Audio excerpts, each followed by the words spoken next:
Welcome, everybody. I am your host, Grand Reducer Jr., and welcome to the Kayfabe Soup Podcast. First of all, I would like to apologize to everybody about this podcast episode being one day late. We had technical difficulties yesterday that I do not want to get into. Let's just say I was very, very upset. But we're good. Everything's fixed up. Today I am joined by intern, and that's it. Intern, would you like to say hi? I would like to say hi, but I'd also like to say that they weren't so much technical difficulties as they were technical difficulty equivalent. Okay, yeah, I'll take that. I'll take that 100%. Yeah, it was stupid. We we try to record at our usual time, and I couldn't do it. I couldn't fix it. By the time, what was it, like maybe an hour and a half later, maybe 2 hours later, when Yeah, we about a would good have been, hour and a half. yeah, like when usually when we'd be finishing up the podcast, I said, you know what, screw it, we're not gonna record today. We'll try again tomorrow, which is so we had Ben and Jabarella with us yesterday. I told them, whoever wants to get off, get off. We're not gonna record today. Habes got off. Jabarella got off. Intern stayed on for me with me for a little bit, and after off, guess what starts to work? I was Uh, so freaking annoyed, so annoyed. It was horrible. and this is why I hate technology, even though I love technology and use it all the time. Exactly, exactly. Okay. Anyways, passing the bull crap that happened yesterday. Let's start off with our fantasy wrestling. This is pretty much one of my favorite things to do now. I would like to thank PBR for introducing this to us. He's been doing a great job keeping up with the whole league. Has been doing great. So let's get into it. What week are we in? Week 3 or 4? 4, I believe. 4? Nope, fours or zeros. Okay, so we are on week 4, but we just finished week 3. So we're gonna go through the week 3 results like we always do. We're gonna start with the Roberts League. Where are we? Where are we? Brandon Hilt with 62.9 beat Habes with a 35.9 score. Holy crap. Jesse Sutherland with a 54.1 beat out Jabarella with a 15.4. Wow. I, Robert, I feel like, oh shoot, this is not going well already. Intern, I'm sorry. I think I called another. Whatever. Um. Anyways, continuing. I feel like every week one of the admins just completely craps the bed on the scores. Yeah, I keep waiting for it to be my turn. Yeah. I'm kind of hoping it never happens to me, but yeah, let's moving on. This is a close one. Dylan Bonacci with 28.1 beat Matthew Gibson with 27 points. Wow, That that was is about as close as it very gets. close. Yeah, right. John Ladelia with 29.1 had the bye. Moving on to the Hayes League, we have Lindsey Johnson with 55.2 beating PBR with a 36.7. Oh. Talk So I about guess this is crapping my the bed. turn. Yeah, talk about crapping the bed. Stephen Colloon with 36.2 beat out the intern with 13.8. And I'm Whew. over here I'm over here talking crap on Javarella. She got 2 points more than you. Not that it's saying it's any better, but And still she doesn't two. even watch wrestling. Yeah, we watch everything. Come on, intern. Literal everything. Everything. Where we at? We have Katie Bluell with 21.9 points, beating Bradley D. Lineback at 18.4. Bradley, congratulations on winning what was it? The AEW show, right? Yeah, that was right. You won the double or nothing predictions game Yeah, blowout. Wow, this is the winners league because you won the NXT one. Indeed, although I don't feel like a winner this week. Yeah, exactly. Huh. Who do we have next? Caleb Hopwood had the bye with 33.2. Moving on to the Gordy League, we have Richard Corrigan with 61.3, beating Argyle with 23.2. Wow. Holy crap. Oh man, I lost this one too. Holy crap. Scott Ludwig with 47 points, beating me, Graham Reducer Jr., 28.1 points. That's not good. Did any of us win? No, I don't think so. Habes lost. Jabarella lost. PBR lost. You lost. Nobody won. Nobody won. Oh, this is a horrible week for the Well, we're admins. too busy Horrible, watching horrible. all the wrestling. We can't manage our teams properly. I guess so. We're so busy. Except for Jabarella, she just doesn't do anything. Yeah, that's true. Kevin Golden with 24.4 points, beating out Joshua Newberry with 21.7 points. And then by week was Kaden Gerke with 44.4 points. So yeah, that was the Fantasy Wrestling Week 3 results. Mm. Do we have? Is Jabarella here? Is she gonna? I see her here in the chat, She but is muted, I believe. she muted herself. I haven't muted her. Oh, okay. Yeah. I'm here. There we Oh, go. there she is. There she is. Yeah, I'm just listening to all the nonsense that you're talking on me right now. Okay, first of all, you need to fix your mic. My mic. How it was yesterday. Okay, well, it was cutting off a little bit, but yeah, welcome. So Jabarella's joining intern. My relentless taunting worked. I knew that would get you to unmute yourself. Right? After We you guys we were cutting watch individual everything. promos on me. Okay, so this week, what do we have to talk about? We have to talk about the Super Showdown that WWE is throwing on this Friday. Obviously, the results of NXT Takeover 25. We're gonna talk about two matches from the New Japan New Japan Pro Wrestling Best of Super Juniors.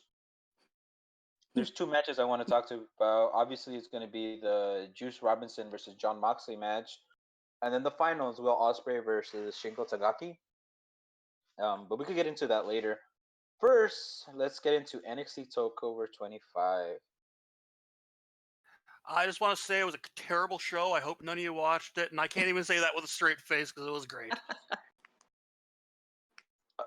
It it was a good show, but I Yes. feel like it's NXT Takeover, right? There's nothing like obviously the wrestling's freaking amazing, but other than that, there's nothing going on. Well, yeah, this takeover just kind of came up out of nowhere. It had a lot less build than normal, and it felt like it was just kind of slapdash put together at the last minute, which I guess kind of made it surprising how good how good it wound up overall, because most of these matches just had so little build to them. Like we're almost a week later, and I still don't know why Roddy Strong and Matt Riddle were wrestling. Besides, they have a wrestling match signed against each other. So what you're saying Yeah. is you don't have to watch everything to have watched Takeover 25. No, you still do. Because you run a wrestling page. You help Yeah. run I'm a sick of wrestling both page. of you. All right, so yeah, Matt Riddle defeated Roderick Strong. I thought this match was amazing. Go ahead. It was honestly, low key might have been my. I don't know if it was the best match of the night, but it might have been my favorite of the night. It wasn't the crazy car crash spectacle that the ladder match was. It wasn't necessarily the masterclass in storytelling that the main event was. But it was just two guys beating the living excrement out of each other, and really, that's sometimes all I want out of professional wrestling. Yeah, dude. Like it started off with Matt Riddle trying to MMA the the ring, and then it slowed down for a bit. Roderick Strong started wrestling, and then you were right. These guys were just slapping each other everywhere. It was crazy good. I'm a huge fan of Roderick Strong. If Argyle here, he'd be totally in distaste because I know how much he hates him. I don't know why. I think Roderick Strong is good all around. Anyways, Matt Riddle defeated Roderick Strong. You know, I think we all agree in agreement of it was a great match. Oh yeah, definitely. Jumperella, what'd you think? Oh, is she not here anymore? She's eh, she's gonna be. She'll be back, I think, but Oh my goodness, so professional. she's Anyways, probably trying to remember remember what happened. yeah, from all the wrestling she watches. Yeah, Anyways, exactly. moving on, the ladder match for the vacant NXT Tag Team Championship. Do you Uh, guys wait till I mute myself to start talking? what? Yeah. Pretty much. Okay, just You're breaking up really bad. Like I can't figure out what sentences you're trying to make or not. I said, do you guys wait until I mute myself before you start talking? Well, don't mute yourself. Be a professional. Be here. Anyways, moving on. Street Profits defeated Oni Lorky, Oni Lorkin, and Danny Burch, the Undisputed Era, Kyle O'Reilly and Bobby Fish, and the Forgotten Sons, Wesley Blake and Steve Cutler. I thought this match was freaking amazing. Oh, Uh, so good. I may be a little sad about the outcome in some ways. The Undisputed Era not winning meant that I didn't get every match predicted right. But at the end of the day, I only lost 1 point, and I'm really happy that the Street Profits finally picked up a tag title win. They're great. They're great. Everyone involved in this was great. I think it was I got a record. Go ahead. Oh no, go ahead. I said I think I got a record low score on this particular pay-per-view, didn't I? Too bad I did not hear what you said. I Yeah, said, I didn't I think get like a? Go ahead. You I need was to get off your Wi-Fi or get on your Wi-Fi, either one, but it's not working for you right now.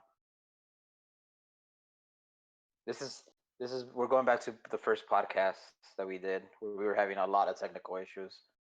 Anyways, this was the Street Profits' first takeover, right?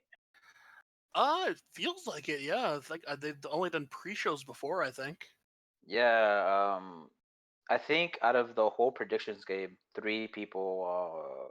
only 3 people chose the Street Profits, which was great because I didn't see them winning. I didn't see the Forgetting Sons winning. Honestly, I didn't see anybody winning this match other than Undisputed Era. Yeah, I thought Undisputed Era was just gonna clean sweep the pay per view. I thought Strong was gonna win it. I thought O'Reilly and Fisher's gonna win it, and then Adam Cole ended up winning, which I they thought was really great. seem to be building with that, with them almost breaking up and then becoming a more unified unit. And I guess that just reminded me why Riddle and Strong were wrestling, because Strong beat up Riddle backstage at one point. So there we go. That match did have a reason for happening. You know, but yeah, this match was it was crazy all over. Montez Ford really put on a show. Oh, yeah. Really put on a show. If that guy's not main eventing WrestleMania against Velveteen Dream sometime, hopefully after Vince is no longer in charge, then I don't even know what to say. Is that what we're all waiting for, Yeah, intern here? yeah, basically. The other thing about this match I just want to say is I almost feel 90% sure that Kyle O'Reilly watched Finn Balor's back take all that damage at Money in the Bank and then said, "Hold my beer," because oh my goodness, that guy took a beating. Yeah, and he's the reason why we got the "Will there be blood?" question. Yeah, you there don't was usually there was see a little back slash. blood. Yeah, there was a little slash on the lower back of him, and I'm like, all right, well, there's blood. I didn't say from where, but there's blood. Yeah, it counts.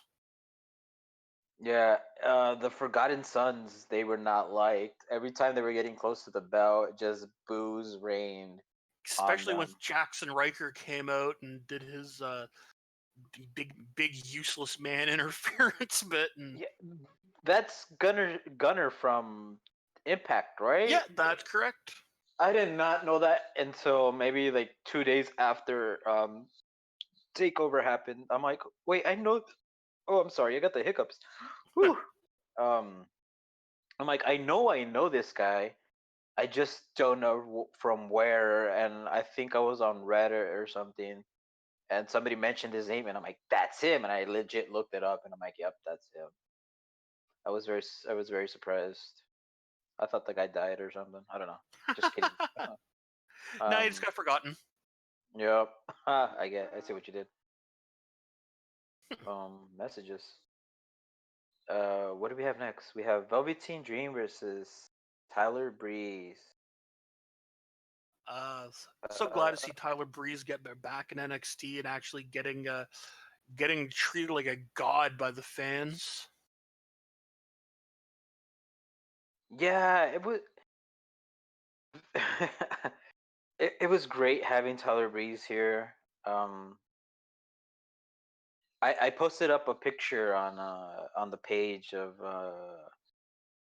what movie was it? It was Billy Madison where he's holding the fat kid's face and he's like, "Stay here, for the love of God, Yeah, stay here." And like the little fat kid was supposed to represent all the NXT stars, and I'm like, this is 100% truth. Like, um,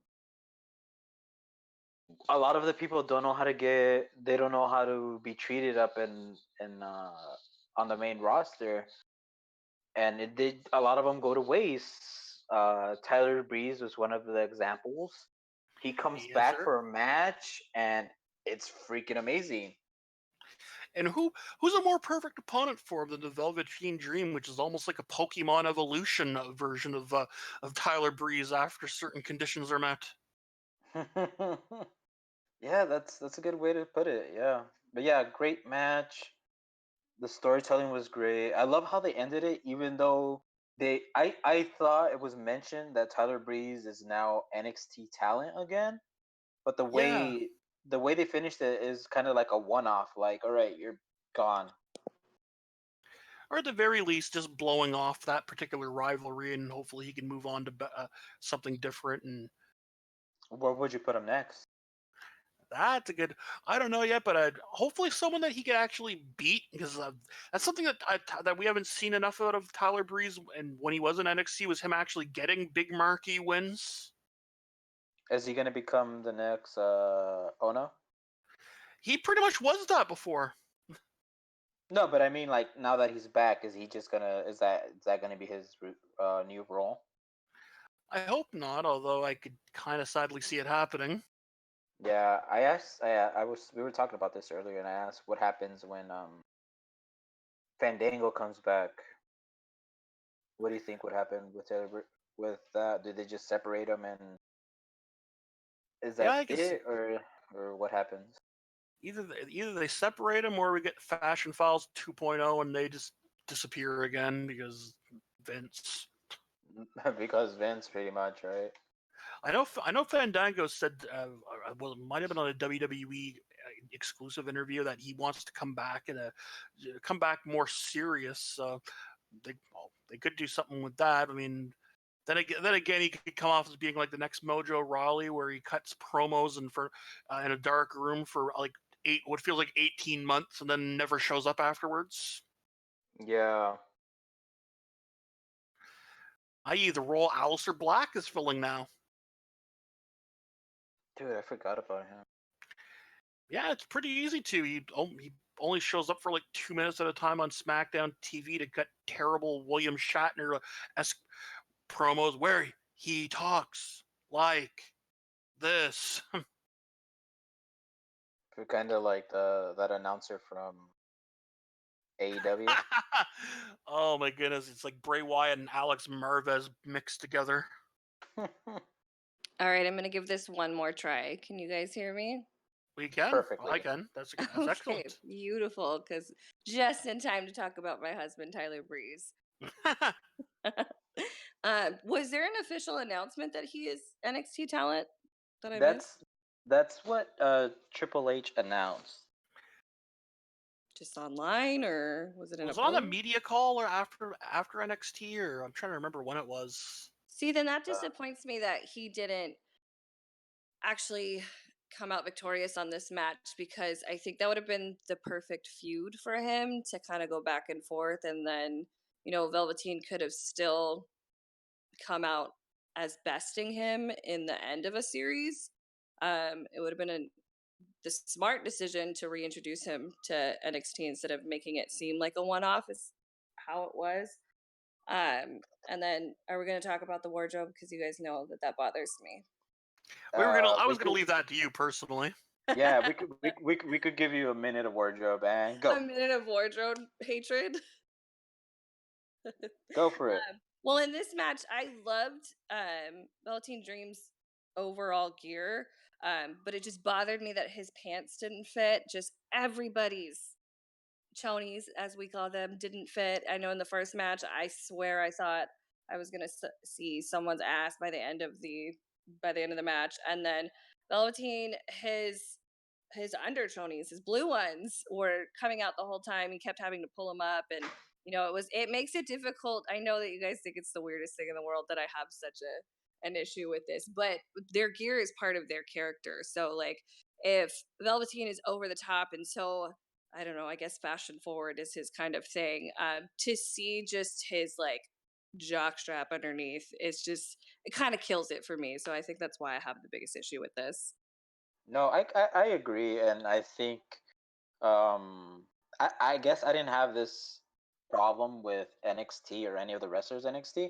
When I found out, I'm like, holy crap, Jabarella's right. Or okay, hold on, let's pause for a second. Are we doing addressing this? Jabarella? Is it Jabarella today or is it MW1? It's MW1, and the only reason that it's MW1 is because Jabarella, we can't shorten, and you and me love to shorten everything. Okay, so MW1. Yes, I Moving told you on. this going forward. Moving on. So, I was watching the finals for Best of the Super Juniors on New Japan, and Juice Robinson's his attire bugged the hell out of me. Yeah. He looked like a tube of toothpaste. It drove me crazy. Yeah, I don't know what's going on. Normally, I feel like his attire is pretty cool, especially like when he first won the U.S. Championship before he lost it to who was it? Who did he lose it to? I forgot who he first lost it, but he had like the red, white, and blue pants and everything. Came out. I thought he looked good, but yeah, that night I just kept pulling me out of the match, and I'm like, I know what MW wants, that what she means now. Like I totally All get of it. a sudden. Yeah, like because honestly, I couldn't tell you like, nah, you're freaking crazy, like I usually tell you. But Yeah, in the group chat, everyone was like, why do you have such a problem with this? Because it's part of their character, and it takes you out sometimes because you're just waiting for their like shorts to fall off. Like, if you're gonna be so committed to your character and your gear, then it needs to fit. Or just wrestle like Finn Balor and always wrestle in the tightest spandex that shows off your Balor bulge. That man never has a tights issue. Okay, Oh my even God. though I'm pretty sure he just paints over his nether regions. we're all waiting for him to have a tights issue, and it just never happens, unfortunately. Okay, moving on. Next match.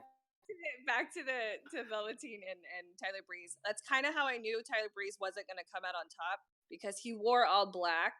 And I know that sounds really crazy, but it wasn't as over the top as like you would see from Tyler Breeze if you know he's going. He was also missing the fuzzy boots like he normally had too. When he came out in his gear, I knew he wasn't going over in this match, and I know that Velveteen is current in NXT and they are doing great things to push him, but I think this would have been a great back and forth feud for both men involved. So it was a little disappointing when I saw him come out and not look as Tyler Breeze-ish as we normally see him. He didn't even have a selfie stick. This is true. He did it? He didn't. He was holding the phone. It was very muted. So as soon as he came out, I was like, okay, well, Breeze isn't winning this one. I wonder how we're gonna. Did anybody watch NXT yet? I know it came out last night, but we were. Yeah, no, I didn't get a chance. I didn't get a chance to. Thanks. Yeah, we were over here trying to figure this crap out. We were busy with technical It's the difficulties. post takeover NXT, so nothing happened probably. Probably, yeah. Where are we at? Don't you guys Alright, so- watch everything? I can go back Yeah, and but watch doesn't it. mean we It's on watch- it's a little thing Exactly. called the WWE Network. Only Watch everything at $9.99 your own Megal. pace. Okay, moving on. We have Shayna Baszler versus who defeated Lo Cherie. Team No Brows. Don't say that. I completely forgot about that. Everybody crapped on this match. I thought it was okay. I thought it was the worst match in the card, but it was still really good. Yeah, but people were legit crapping on it. Like, I don't get it. It wasn't bad. I liked it. Obviously, look at the rest of the people that were on this match. I mean, on this card. Somebody's gonna take the bottom spot. Did this one fall on this? Yeah, but it wasn't bad enough for people to crap on it. I think a lot of people were crapping on it because a lot of people are just waiting for Shayna to drop that belt and go up to the main roster, which anyone that wants her on the main roster is just like, do you really think Vince McMahon's going to treat her right? If he could probably look at her like, this is my next Ronda. That, or he could look at her and go, "Who's that?" Yeah, I don't see him looking at her as his next Ronda. As much as I'm not a Ronda Rousey fan, she is, and I hate saying this over and over again, more marketably pretty, and I don't think Vince knows what to do with someone like Shayna Baszler on the main roster. That's true because he doesn't know what to do with a lot of people. Exactly. Even the ones that are marketably pretty. That is true. That's true. Yeah. I think with her, I think what bothered me with this match is Shayna Baszler. There's a certain amount of believability in someone beating her or getting in any sort of offense against her, and I don't think that it had that level of believability in this match. I think I could see that. Yeah. Yeah, I think she comes off too strong. So no matter how hard either of them are working to get each other over, there's just a factor of believability that's not there. So which is a shame because Io showed a hell of a lot of believability in the post match. Yeah. Yeah, that was great. I forgot about that. It's funny, I normally do not like my baby faces to be sore losers and break out the weapons, but man, if anyone's watched any of Io's Japanese stuff, you know this is much closer to what the character was than the smiling, happy to be here with my friend Kairi Sane version we got in NXT up until now. Well, Kairi Sane's gone. She has no friends. Exactly. Well, actually, no. She what's lost her it face? with the kendo stick. Who was it? I always forget her name. It was Candice LeRae. Yes. Candice LeRae, Mrs. Johnny Wrestling. Yeah. She showed up. We'll get to him in a bit. Hold on. Yeah, she showed us like, here's some weapons. Go be a sore loser. Right. Well, yeah. She beat the Jesus out of them with the kendo stick. Like she broke it, didn't she? Yep. Yeah. Yeah. It was. That I was thought it was good. a great spot. I thought it was great. Yeah. Yeah. Going back to the Shayna Baszler now, about the whole being able to believe if she's gonna lose. I honestly see her instead of who was the tag team instead of I'm freaking blanking. I hate this. The Viking Experience, instead of them dropping the titles, they could have lost it in this ladder match and it would have been fine. You know, they're big guys. Big guys are not known to climb ladders in wrestling. They lose this match to the Street Profits. Totally believable. Totally fine. Shayna Baszler is the one that should have showed up on Raw or on SmackDown and just dropped the title. And she's all like, "I'm here. Like it's time," you know. she's the one more believable one. Pretty much. I just don't know who they'd have her feud with if she were to move to the main roster. And that'd at be a the good feud with her. beginning, I'd pay to see her and Sonya Deville have an MMA style feud.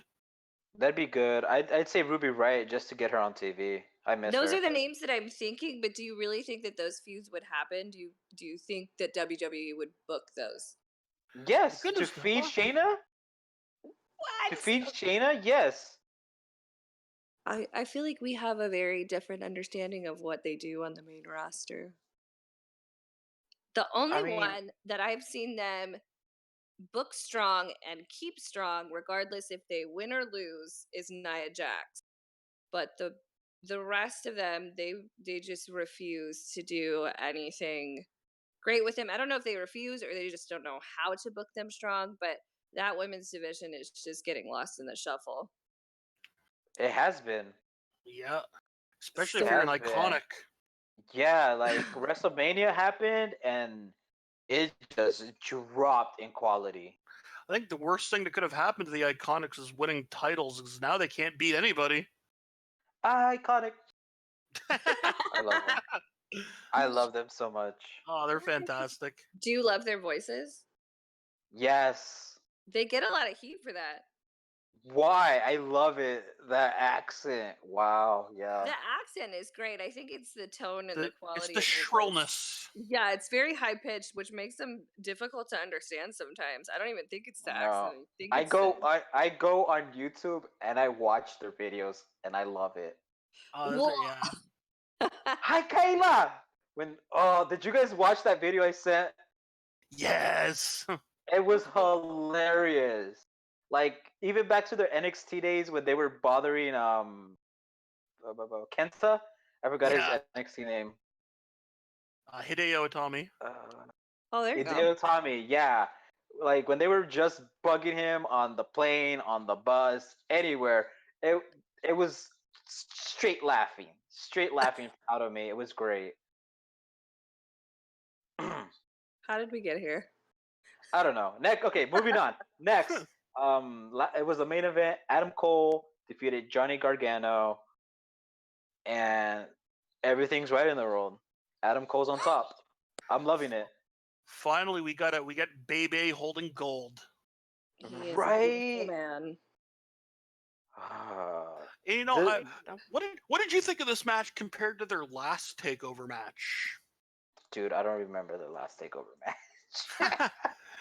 Fair enough. It was like a 14-hour long, I think, 2 out of 3 falls match. I don't know. I lost track, but Yeah, no. I thought it was great. I love Adam Cole. The fact that this guy could get over alone on Justice entrance yeah. is beyond amazing. You know? The fact that he's so like insanely over just with his boom during his entrance and Bebe, and but he can also get the crowd to turn on him on like just a drop of a hat as well. Yeah. One thing I do want to bring up is his entrance. He had that guy rapping next to him. Yeah. Okay, hold on. It was done better than whatever the hell Ring of Honor was trying to do at that Super Show. I don't know if you guys remember, or I don't. MW1. I don't know if you remember, or if you even watched that. Oh God, but, here we go. But no. This is me actually asking you. But they stopped the wrestling in the middle of the show, and they got this guy to start rapping, just for Bubba Ray or Bully Ray to come out and beat him up. I guess that was horrible. If they would have done it, yeah. Go ahead. It was 2 horrible things at once. It was that terrible rapping, and I had to see Bully Ray Again, right? Dude, that Yeah. guy's going down. With what happened with him recently too, it's horrible. Yeah. Anyways, Adam Cole came out. Somebody was rapping over the song. In my head, I'm like, "What the hell is this? Please shut up. Let me hear the song by itself." But it wasn't bad. Well, is it the same tactic as the Nakamura rapping? Because I remember Argyle saying that is kind of a heel tactic. Is I'm going to take something that you love and make it distasteful and something that you kind of No. no. See, because at that point, like even when Adam Cole was getting ready for the boom, the rapper helped it. He got it Oh. in there. And then the same thing when he goes Adam Cole baby, like it helped it. And I'm like, holy crap, this is it was actually a positive thing, I guess, if anything. Still not the best use of rap in wrestling. That'll always be a PG-13 rapping out the Nation of Domination. I don't know. Are you gonna just leave my boy John Cena like that? Yes. Oh, wow. Oh, dang. Just straight out yes. All right. Yeah. I'm sorry. PG-13 greater than sign John Cena. Okay. So yeah, Adam Cole defeated Johnny Gargano. Gargano came out looking. Who did we say it was? Captain Marvel, right? Captain Marvel. Yeah, that was it. Yeah, Captain Marvel. Yeah, I thought it was great. It was a good look. I don't love this superhero thing. Well, you're the only one, so we're done. Okay. Do we need to go? Do we need to go to another minute of attire with MW1? No, he does it great. Like it's executed very well. I'm not really interested in the superhero gimmick. I don't something about it is not great for me. It's just not my favorite. I like it. I think it's a nice touch, especially. That's I me. That's the nerdy me talking. Where I like, holy crap! I love superhero things. I love comics. I love all of that. I appreciate that it's a theme. Much like Finn Balor's theme. Anytime he becomes the demon, there's a story behind it. But for whatever reason, I don't know. I think there's a level of I don't know juvenile. It's yeah. It brings a. I feel like wrestling already has the negative connotation of being juvenile. So I think that adding this superhero component on top of that is just what's maybe off putting for me, especially when go ahead. I think you're barking Crazy? up the wrong tree on that. Yeah, that is like I don't want to be mean on the podcast, but that's yeah. I think for 15 solid minutes, the two of you just spent a hot minute being mean to MW1. So I think you're fine now. Nah, whatever. But yeah, like, if have you seen Finn Balor when he was the demon outside of WWE? So glad you brought that up because I was about to do that. Do it. Have you seen it? I mean, I feel like not to the extent that you want me to make whatever point you're about to make. So basically, that's what he was. He was dressing up as villains. Yeah, instead of just like the standard demon, he'd have like the venom paint on, or yeah, he was Carnage. Yeah, Venom and Carnage are the real big ones that I could remember. But that was his thing. He would dress up as villains from comics, and that was it's not. He wasn't Finn Balor. It was Prince Devitt at the time. But yeah, like for you to attack. He didn't have the production behind him at that time. Okay. Yeah, Bushiroad has terrible production for New Japan. I will make any excuse for him. Okay, that is my husband. How dare you? I guess I'm not saying he looked bad. Like him coming out as that Venom was beyond amazing. I feel like his NXT demon was based off that. Yeah, it was kind of a nice little take on it. Yeah. I have the picture. All right, whatever. It's just not working for me. Okay, I don't like. Okay, so that was NXT 25. Let's get into. I just want to talk about New Japan real quick. I shared with you guys the Juice Robinson's versus Jon Moxley match, and I'm very glad that you did. It was Jon Moxley's first match outside WWE, or at least his first big match. I don't know if he did any little shows in between, but he came out and he put on a show with Juice Robinson. I thought it was amazing. The only thing that bugged me is that Juice Robinson was not playing his part from the beginning, from when his music hit and he came out and he wasn't moving, he wasn't dancing. I'm like, either this guy's playing a part or he's pissed that he's about to lose. Yeah, that was And a then, really severe case of boo-boo face in many ways, as they like to call it. yeah, and then Moxley won, and then it kind of threw it. It kind of made my thought a little bit stronger. Whereas like either he was pissed that he was losing, or he was just playing this part. Obviously, we'll find out moving forward. But yeah, Jon Moxley, I was waiting for those weak punches he used to throw in WWE. Thank, thank God they never showed up. His shots were great. Uh, His suicide dive was still bad, but it was still 10 times better than what he was throwing into WWE.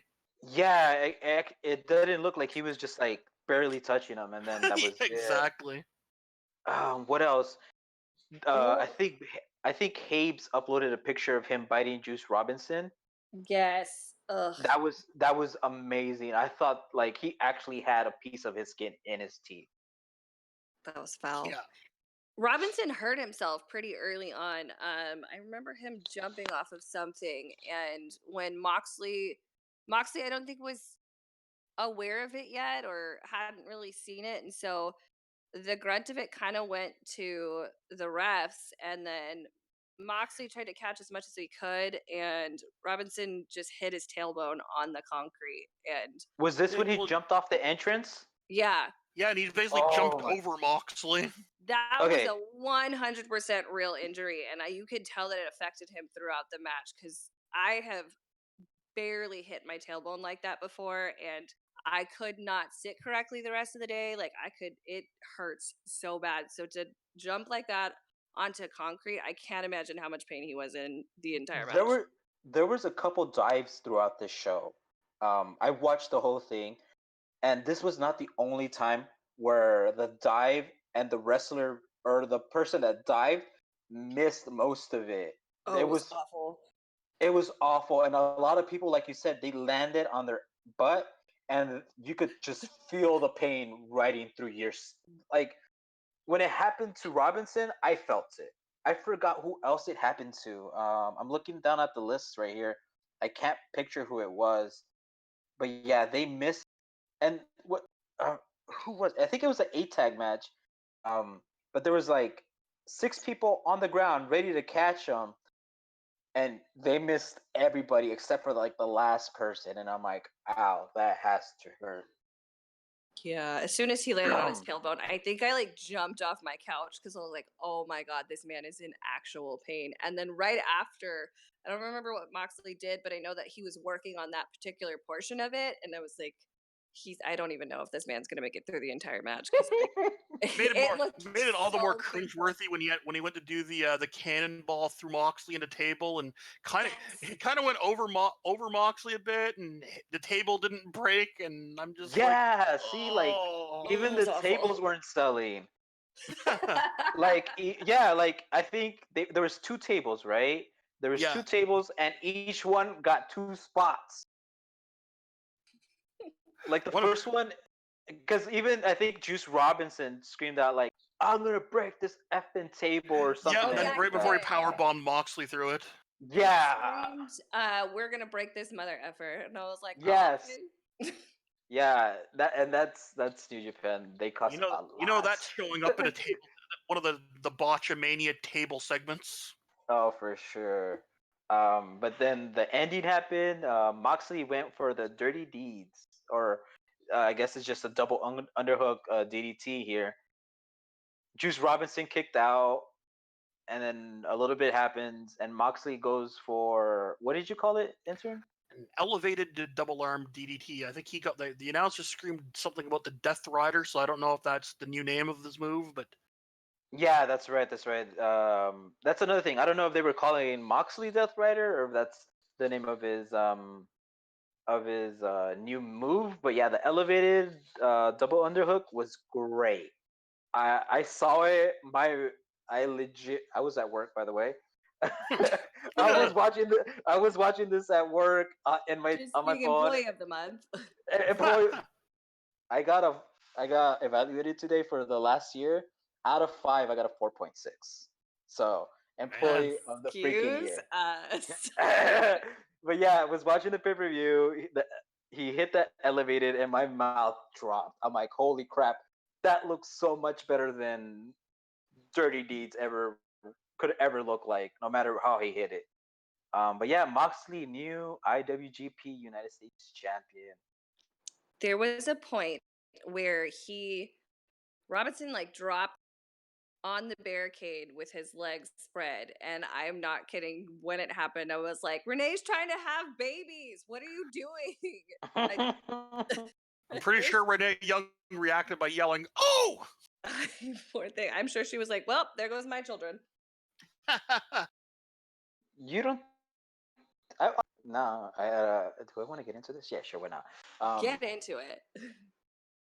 Me, if I was like a wrestler, one of the first things I would do is like freeze my guys. Yeah. You know, just in case if something like this happens, and they're like, you go to the doctors, and the doc's like, hey, you can't have kids anymore. And I'm He like, came hey, it's down cool. hard. Like, yeah, but like at that point, it's kind of like, hey, it's cool. They're frozen. We're good to go. You know. Well, I mean, when they're frozen, they get a little lazy. It's not, the easy process. Yeah, but didn't you watch Dean Ambrose ring work into WWE? He was always a little lazy, so Don't you imagine his boys would be too? exactly. They probably dress like gas station attendants as well. It was really. Oh, there we go. Let's talk about that gear. It was really great to see him out of jeans. Yeah, he looked like a wrestler for once. What a novel idea. Yeah, let's take that for a second. So Argyle can no longer refer to him as Jeans Ambrose. I never even heard him say that. You haven't? He says it all the time. No, does he? Yes, he only refers to him as Jeans Ambrose. Huh? Maybe we just never got into the conversation of it, but No, I've yeah, heard I've it on the never. podcast. Really? Yes, I will send No you a clip. way. I'm gonna send you a clip. He calls him Jeans No. Ambrose anytime he discusses him. Maybe you misheard it. Nope, I know exactly what he's saying. Oh wow. Maybe Okay. you're just not used to hearing someone call him Jeans Ambrose, so you're not noticing that that's Yeah, what's yeah, being yeah, said. yeah. That's true. Okay. What's next? I want to get into the finals of the Super Juniors real quick. It was Will Ospreay versus Shingo Takagi, and I explained it to intern earlier how this was kind of like a final boss type match. Shingo Takagi went flawless in the Super Junior bracket, and not the bracket, the tables. He went undefeated. Will Ospreay lost twice. This whole match, it was just a bunch of back and forth. I legit thought Shingo was gonna win the whole tournament, and this is how the match played out. It kind of felt like a final boss where anybody that plays video games knows this. You know, you got to fight this boss. You do these certain things to weaken it down. Will Ospreay was doing that, and every time he was going for the cover, nothing was working. Right? Shingo gets like his second wind and just destroys Will. It was amazing. Will Ospreay finally pulls out all his moves. I think he does like two moves. He goes for the pin, nothing. He pulls another two moves, goes for the pin, nothing. And then he finally pulls out the last two moves, and Shingo finally stays down. And this match was amazing. If it doesn't get anything beyond 5 stars, if it gets beyond 5 stars, I'll give it a pass. But I don't see this getting anything under 5 stars from Meltzer, which I know it's kind of weird to bring that up, but yeah, I was just so in love with this match. It was amazing. Yeah, I gotta go and watch that sometime, either later today or tomorrow or sometime real soon. Was there a Yeah, lot of no. high-ranking matches this week? What was this week? Oh, it was the From, like, NXT. NXT, and then the Moxley match, or well, obviously that whole. But Yeah, we there I was a still think lot. the last 2 weeks were really good in wrestling because it was the AEW. We go NXT, and then we go to freaking New Japan, and in all three shows, I feel like there was at least one 5 star match. Yeah, definitely. Kind of curious now to see if the Meltzer ratings on Takeover 25 are out yet. When did it happen? It happened Saturday. Yeah, and he usually has them out by Well, Wednesday. So. by Wednesday, yes, you're right. So it should be out. I haven't looked it up yet. But think yeah, I that saw something. that that was the New Japan Best of Super Junior weights. That's the only things I really want to talk about, other than Hiromu did not show up. Super upset about that. I was waiting for it. Never happened. What else? Rocky Romero and Kushida Okada versus Brody King, Marty Scurll. Holy crap, Brody King pulled off this, like, who could I compare him to? He was pulling off some Phoenix crap on the rope. It was amazing for his size. Really, Brody King? Yeah, it was a fun match, dude. If you get a chance, it was a fun match. Check it out. And I feel like it's one of those matches that Vince should watch on how to put his how to put his top guys in a regular tag team match. You know, they pull off their moves at the beginning. They tag in their partner. The partner's beat down. You bring in your champion again. Champion takes over, and the match is over. You know, that's how you're supposed to do it. Somebody got to show that to Vince and, like, hey, well, like, hey, this is how you book your champion in a title Yeah, it's match. Japanese wrestling. Vince would probably just be like, "Why are there so many Shofunakis?" But it was only Okada. You have Rocky Romero, That's American, true. Brody King, and Marty Scurll. The only one that was Japanese was Okada, and What Homeboy's was Go ahead. what was the match that you referenced earlier this week that you said Vince needs to watch to learn how to book his talent that he doesn't know what to do with? It was this one. It was before it happened. It was this one? It was this one because I'm like, I know how this match is gonna come out, because, like, even though New Japan does so many things, a lot of their undercard is a lot of rinse and repeat, and this was one of them. You know, so Yeah. I called it. I'm like, Vince has to watch this so he knows. And then when it happened and I saw it, I'm like, yeah, this is exactly what I thought was gonna happen, and it happened. So, if you're interested, I got the star ratings for NXT Takeover 25. Yeah, bring it out, man. Bring it out. All right, so Matt Riddle versus Roderick Strong got 4.5 stars, which I'm good with that. Yeah. Matt Riddle doing good things and getting blocked by Goldberg on Twitter. Oh yeah, that's right. Yeah, that's right. Bro, being a disrespectful jerk about it on my end. If I have to say, it's like there's almost no reason for Matt to just break out the this match is going to be terrible, ha ha ha, to an actual legend. But that's neither here nor there. Even though Matt was absolutely right. The tag team ladder match also got a 4.5 star. Apparently, everyone making fun of the women's match or saying it was terrible was wrong, because Breeze versus Dream actually got the lowest rating of the night with 3.75 stars. And remember, these are scientifically accurate because it's Meltzer. Did anyone catch in that match that Morrow could not think of what the supermodel kick was called? Yeah. He like started to say something, and then you see him at the announce table, and production, I don't know if they realized this, but they perfectly capture him going through his notes to find the name of the supermodel kick. It was great. That's great.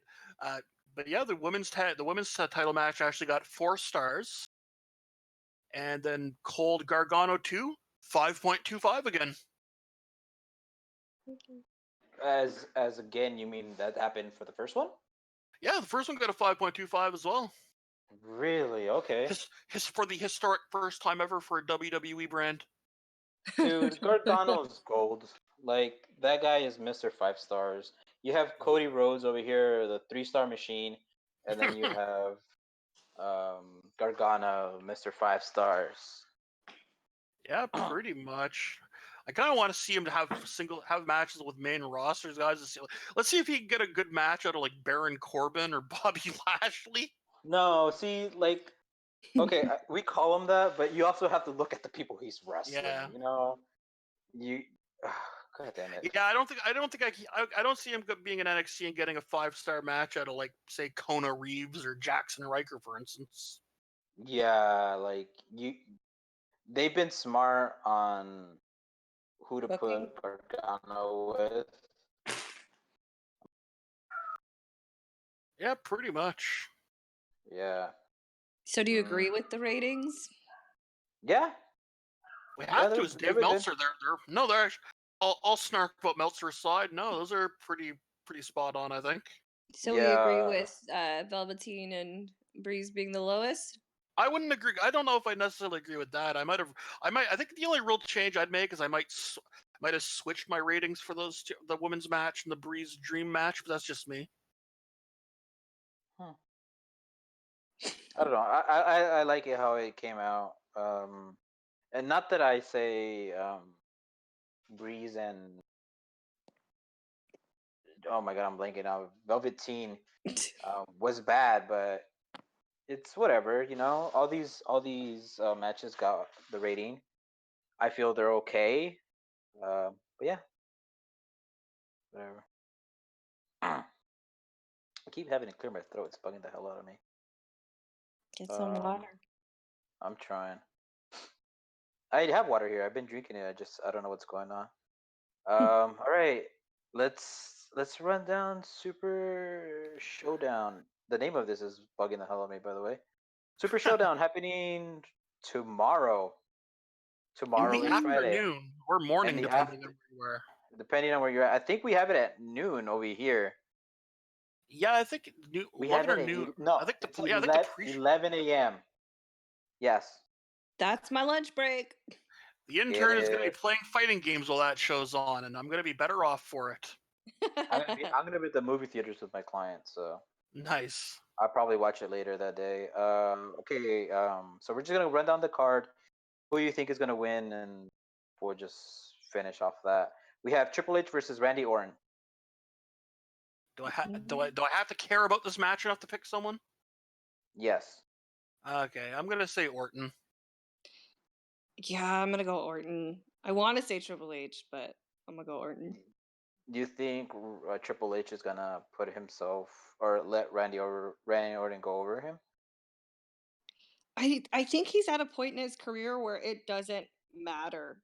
Like he's not there to get over. He's as over as he's gonna be in any context. And it doesn't matter for either of them, but I don't see him needing to put himself over in this particular context. Although if it'll irk Argyle, then maybe I'll change my stance and say no. Triple H is absolutely just going to try to put himself over because he's an egotistical jerk. Pretty much. This is what you get for not showing up, Argyle. I was gonna say I don't think that's gonna provoke him to get on the podcast right now. Yeah. No, the way I see this is the Prince of Saudi or the King, whoever they're putting the show on for, is finally catching up to 90s WWE, early 2000s, and that's why Triple H is gonna go over. Well, he knows. If you would have known Triple H from like the mid '90s or '90s, I think there's like at least an 80% chance that he thinks that Randy Orton is actually Bob Orton Jr. Oh God.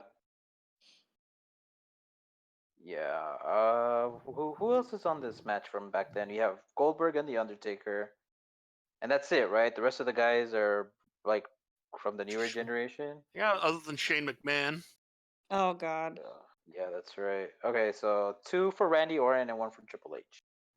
50-man battle royal. We don't need to talk about that. It's just there's not even a list of who's in it. So yeah. I assume it's the entire WWE 24/7 job or division, which means it's just going to be a lot of attempted roll-ups. In a battle royal. Yeah, I mean that's the way they operate. Okay. So are we doing an attempted roll-up count? I don't know if we can count that high. I'm gonna do it. Go for it. What's next? Goldberg versus The Undertaker. I don't know. Are we predicting who's going to win or who the first one to have a heart attack in the ring is going to be? That's Undertaker. Yeah. Yeah, on this one I'm going Goldberg. I feel like he could still actually move around. Where Undertaker, you know He, you know what you're getting. You know what you're getting with his matches. yeah, he's definitely going to be doing the grunt of it. I don't know. I don't know. Yeah, I'm gonna go Goldberg in this one, and Taker. If Taker wins, fine, because I don't really care. Yeah, pretty much. Moving This on, match would have since been we great don't if it happened care. in '97. Now I'm picking Taker just to be different. 97, dude. We still need to. Vince got to give Sting the Saudi money and give us Sting versus Taker 20 years Yes. past its prime. That's something we would care about. Yep. Yeah, pretty much. And that's why we Uh, can't have it. right. Next, we have Braun Strowman versus Bobby Lashley. I don't Is care of this either ones. They is this that, for his title that he's held the entire year? no, this is for nothing. This is just a single match. So what happened to This that green belt? nothing. We don't He bring that probably up ripped it. anymore. He probably ripped it in two by accident, or He probably gave it to Nicholas. yeah, that sounds about right. Or maybe, yeah, I have no idea. Honestly, WWE killed Braun Strowman for me. For a lot of people, I feel Yeah, pretty much. he was his so social over. media is saving him for me. That comment to To Alexa Bliss. Alexa Bliss. Oh my god. He puts himself singing karaoke a lot. He talks about how much he loves it. It's really interesting. On Instagram? Yes, he posted himself, I think, singing a country song. I'm gonna get it and I'll send it to you Okay, guys. never mind. Nah, that's cool. Give me No, when I it's can a post it. when it's real music, you can send it to me. Wow, when I first saw Braun Strowman back when he was super green, I was like, man, if they ever turned him face, he could be like the new Hillbilly Jim. And now, if Vince ever catches wind of him singing country, that's exactly what's going to happen to him. Ask and you shall receive. Moving on, we have Finn Balor versus Andrade. Probably the one match I care about. And Finn it should be Daddy noted. Balor. It should be noted too that Balor is advertised as being the demon for this show because I guess he doesn't care about the element of surprise. Is he? Yeah. That means Andrade lost. Yep. I love Finn Balor and I love the demon gimmick, but as someone who appreciates Balor as a physical being, it kind of kills it for me because he's covered up. Moving on, could we talk about Andrade for a little bit? Can you get your man crush out? Yeah, go for it. So Andrade, right? He's dating Charlotte Flair. Living your life. Living my life with Charlotte Flair. And I do not appreciate this. This is not okay, but I wish them the best. That's her amor, not yours. I guess. Whatever. Doesn't matter. You're going if really it, public on social media. I'm surprised. yeah, it's great, you know. I hope it lasts, because if not, it's gonna be kind of awkward. Yeah, because it's very, very public. They're both have. If we ever see Andrade get moved to Raw out of nowhere, we know what happened. Right? Either that. So yeah, Finn Balor's gonna win this if he's coming out as demon. They're protecting the hell out of that. Next up, Roman Reigns versus the best in the world, Shane McMahon. Is that really the match? That is legitimately the match. That is terrible. Yeah, I know. How's Roman Reigns going to keep up with the wrestle machine that is Shane McMahon? Right. At least I don't see Roman Reigns. I don't see Shane McMahon going over Roman Reigns. So at least if not. No, but we didn't see Shane going over the Miz twice, and look how that turned out. Okay, but yeah, but that's the Miz, you know, Yeah, and the Miz, even though he's a fan favorite, he's not a Vince McMahon favorite like Roman Reigns. Roman Reigns is like walking Blue Chew for Vince McMahon. I think that Miz though can lose to Shane and still be credible and have a great run. I don't think Roman Reigns can survive a loss to Shane McMahon. It would just be embarrassing. Okay, honestly, what this match is Vince McMahon's son and the son he wants. Didn't they That's post how I see it was like the way that Vince saying happy birthday to Roman versus Vince saying happy birthday to Shane? Yeah, it Yeah, was. that was it. Yeah, that was good. Yeah, but yeah, it's the battle of Vince's two sons. I'm going Roman Reigns on this. Obviously, Roman Reigns. It's I basically, if Roman Reigns is on the card, I pick Roman Reigns. If Roman Reigns is not on the card, I still predict him to win one of the matches. So He's gonna walk out mid-match and just win it. it's like, boom, this match is my yard now. Bleed that. He could be Right. like Brock Lesnar and win a match he wasn't physically in. Kofi Kingston versus Dolph Ziggler. I'm kind of excited for this match just because of who these two are. They've had pretty great matches in the past. I'm pretty sure this is still match 13,000 in their best of 18,000 series. Yeah, so I'm obviously I feel Kofi's gonna win it. The only reason Dolph Ziggler's there is because there was lack of bodies of going to Saudi, and who was it? Kevin Owens said no, Yep. he's not going. Brian. Brian refused dude. last year. I imagine that's still the case. Yeah, I think he refused as well, or I think they just didn't ask him this year. They already took it as a no. And then Sammy and Aleister Black were told not to go for various reasons. Yeah, well, Sammy's because he's Jewish, And right? and he's Syrian too, where Saudi Arabia has a slightly antagonistic, if you will, relationship with Syria. Yeah, and then Aleister Black is not going because of his tattoo. Because he's a Satan. He's a Satanist. Is he a Satanist or is he an atheist? Because those are two different things. I know he's got like studies the occult and that. I don't know if he's full blown Satanist or just has an interest in the esoteric, but I don't know. Either way, what are we? We're talking Dolph Ziggler. Why he's there? Dolph Ziggler is there because Aleister Black is a Satanist. Got it. Exactly. That's exactly. But yeah, I see Kofi winning this. There's no chance he loses it. Father grew up in a religious cult. Oh, I see Kofi winning. Sorry. So next we have Seth Rollins versus Baron Corbin. The match everyone wanted to happen. Dude, I could honestly see Baron Corbin cheating and winning this right here. I don't see him. I can see him possibly winning, but at the same time, this is the whole context behind this is that Brock was supposed to cash in Money in the Bank on Monday.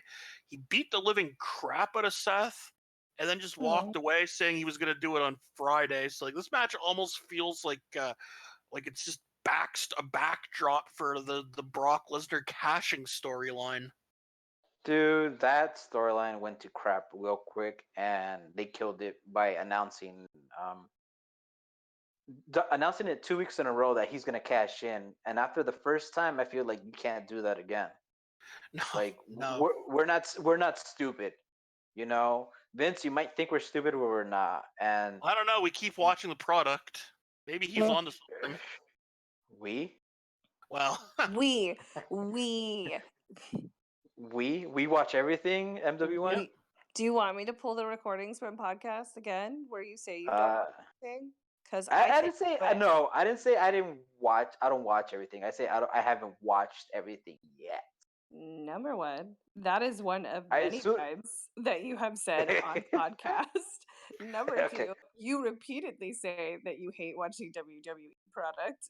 Okay, that doesn't mean I don't watch it. I watch it like everybody else, and I groan and bitch through it. Besides, he says he watches all the wrestling. WWE sports entertainment, pal. You know, I want to be in this whole conversation with you, but I am down the rabbit hole of this Aleister Black question. What'd you find out? Bring us up to speed. Well, on his Instagram, the bio says void, and then it says devil's blood, and then all of a sudden you see a pride flag for Pride Month. So literally, he's gay for Satan. So literally every single thing on his Instagram is in black and white except for the pride flag. So that's pretty great. And again, I read that his dad was in a religious cult when he was younger. but I have not gotten to the bottom of this That's how very, you. very huh? That's like one of the fastest ways to turn your kids into a Satanist or an atheist or just not believe in religion. You shove it down their throat, and Yeah. that's how you turn out with a decent human being, I guess. You know, I have an obsession with religion, and had religious studies like you led to a career that yielded income, that would have completely been my major in college. I actually minored in I minored in philosophy, but I took enough courses that I could have minored in religious studies. So Ugh. Religion's interesting. Okay. We've It is. gone. This has gone We somewhere else. Yeah. Let me rope these guys this is back now the here. Kayfabe Soup Religious podcast. Right. We have Lars Sullivan versus Lucha House Party. This is the dumbest match ever. Lars Sullivan needs to go from WWE. He's a racist piece of crap. But going with that, he's gonna win it because Vince hates Mexicans. Hey, And that's Puerto not Ricans. fair. Vince hates people of any skin color that's not Caucasian. We went Caucasian. from religion to racism real fast. What is this, a Jim Cornette podcast? Yeah, this went south, guys. All right, let's go back north.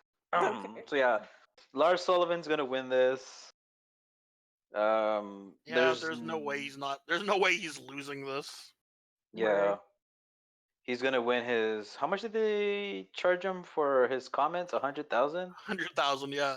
Yeah, this is him winning back his money to pay all that off. Next. The worst part is when he gets on the forum to say mean things about his opponents. Ouch. Next match is the last match, but the match that's gonna be on the pre-show. We did this backwards. It's the Usos versus the Revival. No titles on the line. It's just two tag teams. Just for a good time. Just for a good time. Normally, this match, I feel like if you were to put it anywhere else other than Vince McMahon's thoughts, this would be an amazing ass match to watch. Yeah, but then we seem to build and the reason why these two teams are fighting, and it's like it's enough to make me hate tag teams wrestling and tag team wrestling. Yeah. And which sucks because I feel like any promotion outside WWE, and I'm not just talking AEW, but any promotion outside WWE puts a lot of pride into their tag team division. Yeah, pretty much. Are the Revival still in the doghouse? I honestly think they're just doing what Moxley did and just working out the rest of their contract. Mm-hmm. Pretty much what I guess Sasha's back on the road now. Yeah, that's what I've heard. Is she? Yeah, I think so. She was uploading videos with her being with other wrestlers out traveling. So yeah, I think they're doing the smart way of doing it instead of throwing a tantrum and staying at home. I mean, I'm on her Instagram. She's out traveling, but she's always traveling with what is it? It's her Instagram handle is Lady Lucha. Kalisto's wife. Yeah, Kalisto was there, and who else was there? I'm looking on her thing. It's just Kalisto's wife. No. Who else was there? They were talking to. Did you see the video of the driver talking about how much they don't like Lars Sullivan? I did No, not. I didn't. We're gonna need that on the page, sir. Yeah, I haven't seen her with anyone other than Kalisto's wife, and anytime she is on some sort of vacation, it's usually with Kalisto and his wife. She did go back to brown hair, so I don't know. Yeah, and she said something about welcome back, Mercedes. Oh, I did send you that, and you did not like it. It says, "Oh, hi, Mercedes. So happy we found you. Let's promise to never lose you again." Little dramatic. I'm not gonna lie to you guys, but Sasha Banks dramatic, I find that hard to believe. easy. Plus You know, Mercedes Ratchet. that is her government name. Her mother gave it to her. That is not our business. Ratchet. I mean, well, I really do miss the Sasha's Ratchet chants. Those were kind of my fave. I know that we call her a child, or well, you guys call her a child for this tantrum, and there really is no other word for it other than a tantrum. But at the end of the day, we don't know what's going on backstage because there's a lot of things that surface once people leave the company. So I mean, for what it is at face value, it does look like a giant tantrum by her, but I mean, we never know. Or are we all just Oh hating Sasha? yes. Are we all still We just just hate hating Sasha? Shasha. Okay, we need Habes for this podcast, so you two could just really pile it on.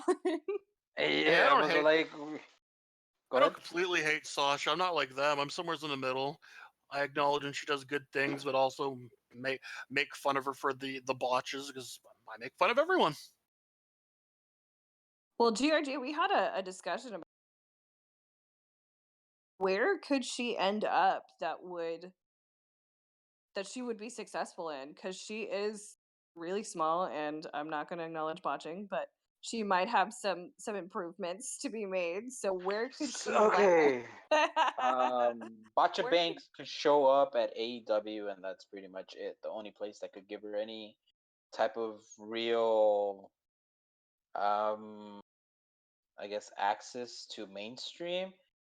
I don't see her going back down to the smaller promotions, even though they're all female. Mhm. Um, for I feel like I'm not trying to be sexist or anything, but I feel like it's harder for the women to leave Oh, WWE and have more successful, um, career. a more successful time career in smaller promotions. You have AEW, you have Impact, maybe Ring of Honor, and that's about it. Unless you want to Yeah. go smaller and smaller. Or unless Mhm. you know how Uh, to work, a style that would work with Joshi's and go to Stardom or something. yeah, exactly. Like I don't think she even has that.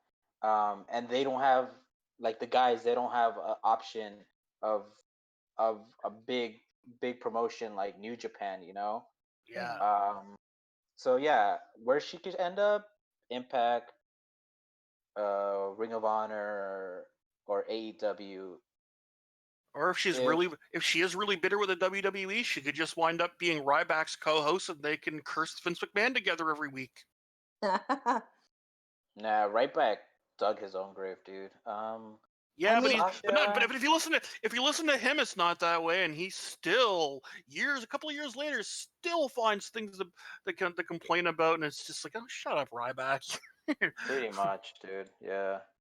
I can see her Um. going to those companies, but what I mean is I don't see any longevity for her career wise if she goes anywhere other than WWE. Yeah. For one of her stature, she might be able to make it in AAA. Okay. Okay. Mm, I GRG. don't know, dude. Like right now, AAA, even CMLL, their women are very aggressive, very aggressive. Yeah, that's true. And that's not Um, even counting when Sexy Star was there. Oh. yes, exactly. Yeah, we're throwing it Ouch. back to that. Um, you have uh, you have Taya. Oh, You she's have amazing. oh yes, so amazing. You have a bunch of those ladies down there that are just seeing the United States talk about this women's revolution starting, and these girls are like, we've been doing this for decades. Which How I don't dare understand how you? that could be because Stephanie hadn't invented women's wrestling at that point yet. Shut up.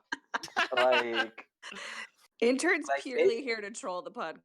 That's it. I love it. I love it. I don't mind Oh it no, at I'm just here all. to troll life in general, not on the podcast, out of the podcast. Just That's every true. aspect of life. But yeah, I don't even see her going down to Mexico. I don't think. I don't think she has the physicality to be in AAA. They do some really hardcore things, and Yeah, if we're referring to her botches, which I'm still not confirming or denying that they happen. Bacha Banks, got it. Anyways, that would be something that Sexy Star would definitely break her arm for. Also, now I think you might have just convinced GRJ that maybe she should go to AAA. Nah, dude. No. I've never been like that. Even no matter, like, I love sports, football, soccer, all of that stuff.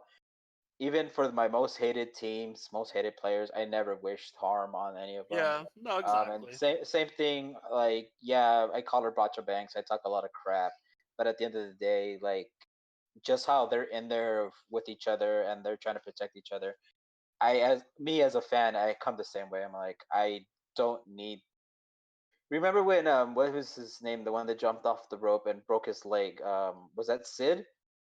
Yeah. Yeah, when he broke his leg, like, how old were we at that time? Like, I don't need to see that. Yeah. Like, That that's was- just gross. Like, but yeah, never wishing harm on anybody. It yeah, really I don't was. know. It really was gross. MW1. I'd say look it up, but don't. No, Yeah, I have to. No. good luck. But yeah, what else could we talk about? The whole Bully Ray incident. Do you guys know about that? I've Break read it a down little a bit little about it. Yeah. So there was a show.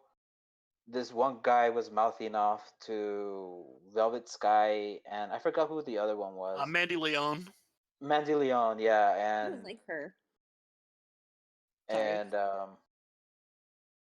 I guess the match finished. They went to the back, and then some security came out, grabbed the fan, and for some reason, Bully Ray gave him a talking to, and Essentially first of all, intimidated. intimidated him, and Bully Ray says, "I didn't intimidate him." Like, dude, you're huge as shit, or you're huge as hell.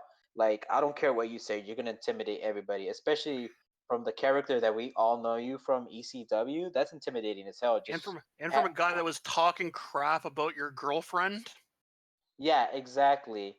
But that all came out, and then I don't know if you guys saw, but there was this one girl that came out talking about a certain wrestler in Ring of Honor, who was doing Sexually harassing her. So who was sexually harassing. Yeah, sexually harassing her. But she took it as he's a wrestler, he's a heel. You know? That's not really how she took it. So I did read that. I tried to figure out how to use the Reddit because I don't know how to use that. So essentially what she was saying is like he's a heel, that's what he's supposed to do. So that's kind of why she didn't say anything previously. Like it's supposed to be That's how she took it. excused. Because Yeah, it's well, no, wrestling. she's saying like she doesn't say anything because that's the response that she's gonna get back is like it's part of his character. You're just supposed to take it. I didn't agree with her, kind of saying like, oh, Bully Ray's not allowed to get mad in the context of the girls being harassed by a fan because certain wrestlers are doing this when I'm at a show. Like, yes, that's absolutely not appropriate, but they're different they're different scenarios, and I don't think that Bully Ray needs to be held accountable for a different wrestler's aspect and how he's harassing you at a show. I think that you need to address that. If you're going to address that, you need to address it with that specific wrestler. So it was kind of, I guess, what her point was, because I did read that in certain threads that she was responding to, was to create the conversation of how much harassment is too much. Because I know that the wrestler she was referring to, like, gave her his hotel room number and the hotel and said like, oh, you want it type deals to her. And so it was related, but it was kind of a different context, so I don't know what her overall goal was with it. I mean, I think she was just speaking out on how I said it's wrestling, and that's how she took it, that he's a heel. On the other hand, she's also talking about how Bully Ray over here is white knighting the women because apparently they can't defend themselves. If this happened at an airport, I would totally get him getting pissed off. Oh, definitely. If this happened at a hotel room, I could understand why he's gonna get pissed off. If this happened anywhere other than the freaking show that you're a heel at, I understand that. But when you're the bad guy and the crowd is booing you, is talking crap, that's what comes with it. Just like how when the heel talks back, just like my favorite part, I think my favorite example, and I don't even think he was a heel at this point, was when Undertaker, when he was getting all the what chants, and he goes, "Say what if you sleep with your sister?" And everybody goes, "What?" And then just start booing the crap out of him. Yeah. Like, that's wrestling. So You what was know when you're- specific? What was Go ahead. specifically said to Mandy Leon and Velvet Sky? No. The guy said something about Velvet Sky sleeping with the fat slob or something like that. Yeah. And then that's when I guess they went to the back and Bully Ray had a talking to this guy. First of all, you're just a freaking wrestler. You should not be doing that. You should let security and management, if it was a big enough issue, you let security deal with it with management. You have no say in this issue, in this situation. But he brought it upon himself to talk to the guy, give him a talking to, and tell him go back and be a fan. I'm sorry, was that not what he was doing? Yeah. I don't know. I don't know how. I hear what you're saying, but I don't know that I agree. I guess. I don't know that it's necessarily, being bothered that he's calling him a fat slob, or if it's him saying to his wife, like, referencing who she's sleeping with. I think the point of it is it's essentially a sexual harassment to be discussing who she's sleeping with. But yeah, he definitely shouldn't have been the one to handle it. Yes. I agree with the whole not the one handling, the whole him trying to stand up for this and that. I don't. Is she his Especially wife or since his girlfriend? I think fiance. Yeah. For like 10 years, right? Yeah. Has it been that long? Yeah, they've been together for a really long time. I don't know how long they've been engaged. Because she was with Chris married. Sabin before that, right? I think that I think she said something, if I remember correctly, that it's been like a very extended period of time. Jesus. Or maybe Has they it been broke that up in long the since interim and they just don't acknowledge it. Guys, we're talking about her sex life. We should stop sexually harassing her. Bully Ray might come onto the podcast I and cannot start telling us to be stand fans. That'd be great for us, actually. Yeah, I know, huh? You know what? That'd be wonderful. Get on here. Okay. I think that's it, you guys. All right. All I right, think sounds that's good. it. Let's close this out. First of all, I would like to thank everybody for listening.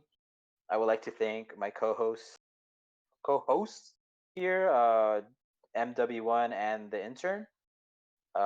Like always, we are on Spotify. We are on Apple Podcasts, Google.